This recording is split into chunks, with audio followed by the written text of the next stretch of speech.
আমি আমিনটা চড়াইয়া ধরে হাউমাউ করে চিৎকার করি, কান্দা দিছি, আমিনও কান্দা দিছি। সেই কথা ঠিক হয় নাই।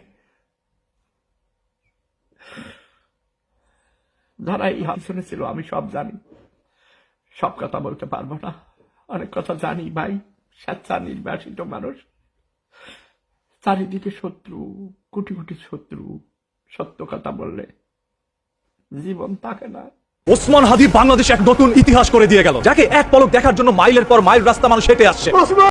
তুমি দেখে যাও, লক্ষ লক্ষ জনতা, তৌহিদি জনতা তোমার জন্য পাগল। তবে প্রত্যেকটি মানুষের দাবি একটাই, আমরা কি এখানে কান্নার জন্য এসেছি? আমার ভাইয়ের রক্তের বদলা নেওয়ার জন্য আজকে আমরা এই জানাজায় দাঁড়িয়েছি। কারণ ওসমান হাদির একটি শেষ ইচ্ছে ছিল, শুধু আমাদেরকে যদি গুলি করে মেরে ফেলে তাকে যেন ধরে বিচার করা। সেই বিচার চাওয়ার জন্যই আজ যখন মানুষ এখানে গিয়ে জানাজার নামাজের শরীক হয়, তখন প্রত্যেকের চোখ থেকে অশ্রু ঝরে। হাসনাত আব্দুল্লাহ থেকে শুরু করে ওইখানকার প্রত্যেকটি মানুষই কান্নায় ভেঙে পড়ে। আরে রাজনীতি কখনো ঘরের দেয়ালে বসে হয় না, রাজনীতি করার জন্য এরকম মাঠে যেতে হয়। এক ওসমান হাদির অ্যাম্বুলেন্সের উপরে উঠে হাসনাত আব্দুল্লাহ যেন বুকটাকে পেতে দিয়ে সামনের দিকে তাকে নিয়ে যায়। আজ বাংলাদেশের লক্ষ লক্ষ মানুষ ওসমান হাদিকে নিরাপত্তার সাথে নিয়ে যায়। তবে ওসমান হাদি বেঁচে থাকতে 10 জন মানুষ পায়নি তার নিরাপত্তার জন্য। তাহলে কি আমরা ধরেই নিব বাংলাদেশে জীবিত মানুষের কোনো সম্মান নেই? বাংলাদেশে মৃত মানুষের যত নিরাপত্তা দেওয়া হয়, একজন জীবিত ওসমানকে ততটুকু নিরাপত্তা দেওয়া হয় না। আমরা যখন একজন ওসমান হাদিকে হারিয়ে কান্নায় ভেঙে পড়লাম, তখন সেই অপরাধীর পক্ষ থেকে জানানো হয় পরবর্তী টার্গেট হাসনাত আব্দুল্লাহ। এরপরও এখন পর্যন্ত হাসনাত আব্দুল্লাহকে কোনো নিরাপত্তা দেওয়া হচ্ছে না। তাহলে কি একে একে আমরা প্রত্যেককেই হারাতে যাচ্ছি? এই ওসমান হাদি বাংলাদেশের লক্ষ কোটি মানুষের কাছে শহীদ বীর, আবার কারো কাছে ওসমান হাদি রাজাকার। ওসমান হাদি যাদের কাছে রাজাকার, তাদের দৃষ্টিভঙ্গি আমাদের পরিবর্তন করতে হবে। যদি আমরা তাতে ব্যর্থ হই, তাহলে তাদের দৃষ্টি কেড়ে নিতে হবে। তাহলে বাংলাদেশের শান্তি ফিরে আসবে, আমরা স্বাধীন হতে পারবো। বাংলাদেশের ইতিহাসে তো আরো অনেকের কথাই শুনেছি, যাদের জানাজার নামাজে একটা এলাকার সহসভাপতি পর্যন্ত যায় না। তবে আজ একজন নিম্নবিত্ত পরিবার থেকে উঠে আসা একেবারে স্বাভাবিক একজন মাটির মানুষের জানা যায় এত লক্ষ মানুষ কেন একত্রে হইল? কারণ এটাই মানুষের ভালোবাসা, এরাই বিদ্রোহী, এরাই চায় দেশের পরিবর্তন, যেটা ওসমান হাদির হাত ধরে শুরু হবে।